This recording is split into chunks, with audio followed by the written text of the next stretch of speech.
O Plano Nacional de Enfrentamento da Violência Sexual contra Crianças e Adolescentes completa 20 anos de criação. Desde sua formação, o Brasil vivencia uma série de importantes avanços na área do reconhecimento e enfrentamento da violência sexual contra crianças e adolescentes. Em 2013, por exemplo, após a revisão do Plano Nacional, ficou acordado que os estados também seriam responsáveis pela implementação de planos em defesa das crianças e dos adolescentes, e que os conselhos municipais também atuassem nesse sentido. Além de ressaltar a responsabilidade do poder público na implantação do Plano Nacional nos estados, a principal meta da campanha neste ano é também o de espalhar a informação para todos, comenta Moisés Barbosa, membro da coordenação executiva do Comitê Nacional de Enfrentamento à Violência Sexual contra Crianças e Adolescentes.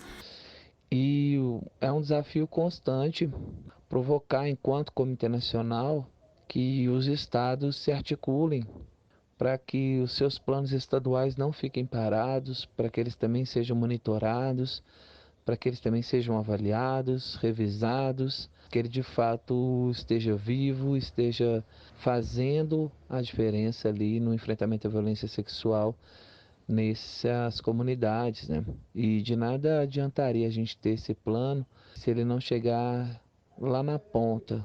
Então acho que o desafio que nós sempre tivemos e que nós temos até hoje é que esse plano ele chegue até aquela criança, aquele adolescente que realmente está precisando ser protegido, está precisando de uma política pública que o permita sair dessa situação de violência e ressignificar a vida dele. Maria Isabel da Silva Abel, militante na área de proteção dos direitos da criança e do adolescente, explica que a maneira pela qual se pode garantir a segurança dos menores é orientá-los a entender a diferença das relações de afeto e de abuso.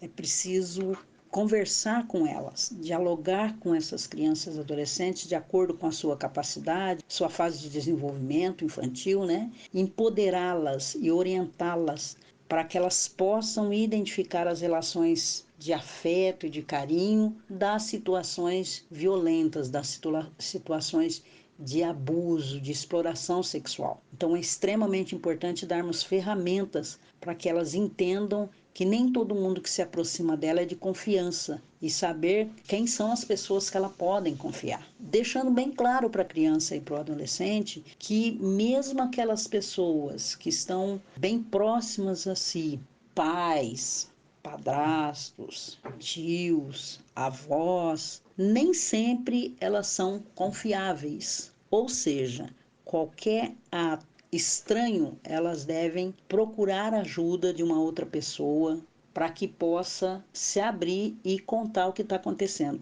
Bel, que foi conselheira da CONANDA, Conselho Nacional dos Direitos da Criança e do Adolescente, diz que neste período de isolamento social, crianças e adolescentes ficam mais vulneráveis ao abuso, tanto em suas casas como pela internet. Neste momento de isolamento social por conta da pandemia, nós temos que ficar bastante atento, porque muitas vezes as crianças e adolescentes estão mais vulneráveis. No caso da violência intrafamiliar, elas estão num convívio mais direto e por mais tempo do seu abusador. Por que eu digo isso? Porque 70% das denúncias que chegaram no Disque 100 no primeiro trimestre desse ano e no ano de 2019 inteiro, 70% das denúncias que chegaram foram cometidas dentro da própria casa da criança ou do abusador. Por outro lado, embora nem todas as crianças e adolescentes tenham acesso à internet e, portanto, às redes sociais, a internet ela facilitou, por exemplo, a prática do turismo sexual praticado com crianças e adolescentes, graças à possibilidade de comunicação com o mundo inteiro, de fazer propaganda, divulgar imagem, mantendo a identidade do criminoso em sigilo, né? E, portanto, mais fácil para cometer os seus crimes virtualmente. Moisés Barbosa pontua que o Disque 100 está disponível neste período de quarentena e reforça que agora é fundamental o papel do governo em incentivar estados e municípios a construírem políticas públicas de combate à violência sexual contra crianças e adolescentes. Essa responsabilidade com as crianças e os adolescentes não é só da rede de proteção à criança e adolescente, das ONGs, das instituições.